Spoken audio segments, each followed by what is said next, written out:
Hey there, it's Samantha Moe. Thank you so much for joining me today. I feel very grateful that you spent some time to learn more about how to help your kids show gratitude. That's what you're going to learn about here today. How to help your kids develop a sense of gratitude using the 5 love languages.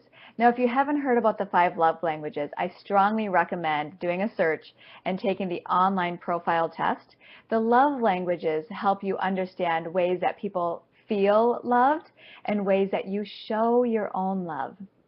And so this is really important if you're looking to develop a deeper bond in your family. And the reason that we're going to talk about gratitude is because kids don't inherently have a sense of gratitude.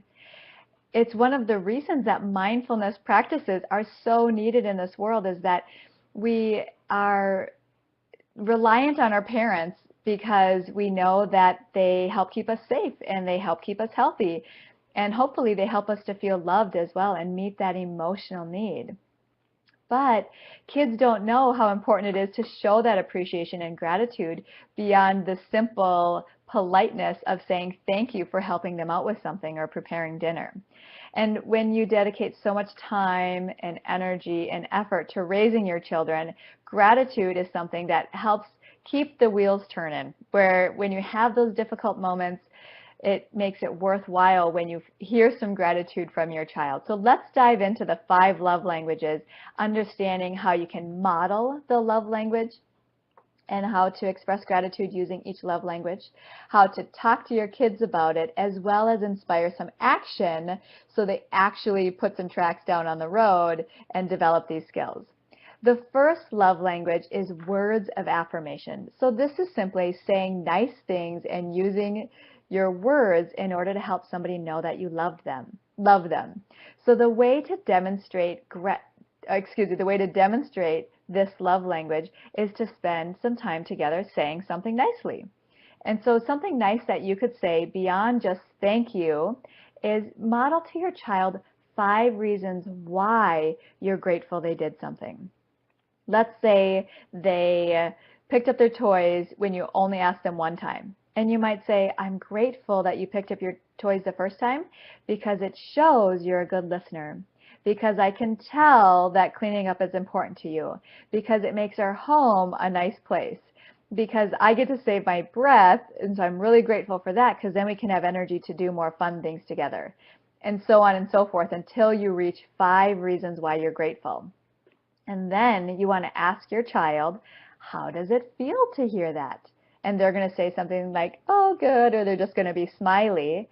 And you're going to encourage them and ask them and say, you know what? I wonder who else would like to hear nice things about them. Can you think of anybody?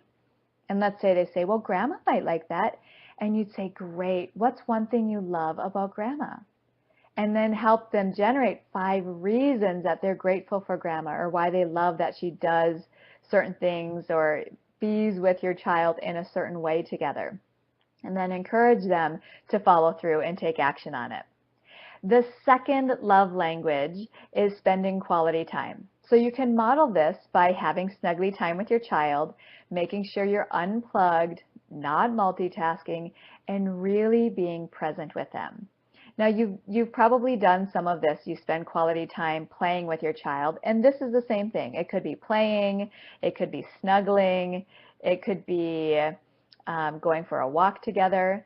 And the point of the quality time is to make sure that you're authentically connecting, that you're really hearing them, hearing their concerns, being excited for them if they're excited, and having sincerity in how you show up with them. And then you can ask them, how does this feel when we get to spend time together? Of course, you're going to ask them, is there anybody else you think that would like to feel this way? And maybe they say, yes, but my auntie lives in another state. And you can encourage them to make a phone call or do some FaceTime or a Skype session to really be present and spend some quality time with their auntie. All right, the third love language is physical affection. And so this is touch. This is when you're passing through the living room while they're doing their homework and you've got to go do a load of laundry, to put your hand on their shoulder and just look over their shoulder and see what they're looking at. You don't even have to say anything or interrupt them. You could put your hand on their lower back if you're walking past them and they're in the kitchen and talking on the telephone. Or you can spend some time snuggling in bed or on the couch together, and then you want to ask them, you want to say, how does this feel? What do you like about it? I wonder who else would like this snuggly time together. And then encourage them to follow through on that. What this is doing is it's showing your child how to show their gratitude and appreciation for somebody else using, so far, the first three love language. How do you show gratitude and appreciation? You connect through words. You spend time together. You use physical affection. And if you're a parent who's thinking, my child never says anything about how appreciative they are, that might be a clue that you're a words of affirmation love language person. And so when you model that and you specifically call it out and you say, wow, that feels so good, it encourages your child to do more of that. You can be explicit. It's okay to ask for what you need when it comes to feeling loved.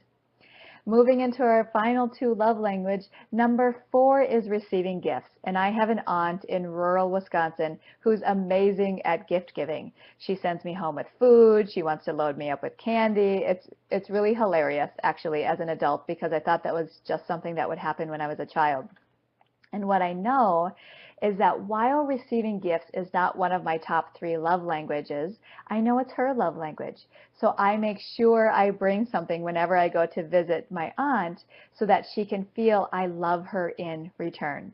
And I'm a big quality time person, so sometimes I think, well, just showing up should be enough. But when you understand love languages, you realize it's not just about giving in your language, but giving in somebody else's language too. A really easy way to do this with children is to teach them to write thank you notes. Now you can understand immediately that that's a way for them to show gratitude because they're saying thank you in the note. But have them be specific about what they're thankful for, and you can wrap up some of what you learned earlier with the 5 reasons you're grateful. Have them write a note about them, about those things, and it's okay to help them. Make sure you ask them, how does it feel to give this note? Or ask them, how does it feel to receive this note? Who else would like a note? And hold them accountable so they develop the skill of gratitude. And then finally, the 5th love language is acts of service. Now, my dad is amazing. This is his primary love language. And he will drop everything at 3 in the morning if our car is broken down on the side of the road for anybody within his family. And as a teenager, when I had 4 siblings who were also teenagers, this was a really big deal, because my dad would, in the dead of winter, 20 degrees below zero in cold Minnesota, he would wake up at 2 in the morning and come meet us on the side of the road and change our tire and make sure he had the wool blanket so we could stay warm and bring some boots for us if they weren't already in our car.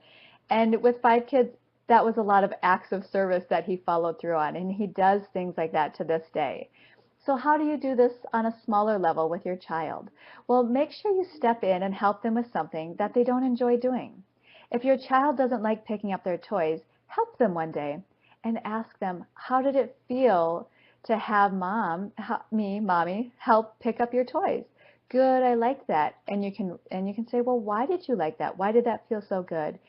And come to a deeper understanding of, well, it saved time, it saved my energy, I didn't have to feel crabby, I like spending time with you. And then ask them, who could you help in our house that could really use it? Is there something your brother doesn't like to do that you could help him with? We could surprise him. I bet he would love that. Let's see how that goes.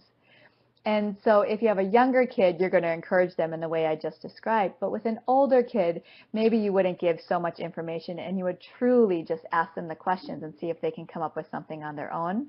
A lot of times they're going to come up with something better that they're actually motivated to help their sibling with, and it won't feel like a chore. It will actually feel like an act of service out of gratitude, love, and appreciation for their sibling. Now, I'm so curious to hear from you. Do you know your love language? If so, share your top love language in the comments section below and describe, what do you do to help your child learn gratitude? Now, I hope you're modeling gratitude, because that's the first step. Kids learn from what you do and how you be, how you show up with them. And since we're in a community and we all learn from one another, I would be so grateful if you share that strategy that you see works well in your family for developing thankfulness, devotion, and gratitude. I appreciate you watching your Mad to Glad tip of the week. I look forward to catching you next time. I'm so thankful for spending time with you here today. I'll see you later.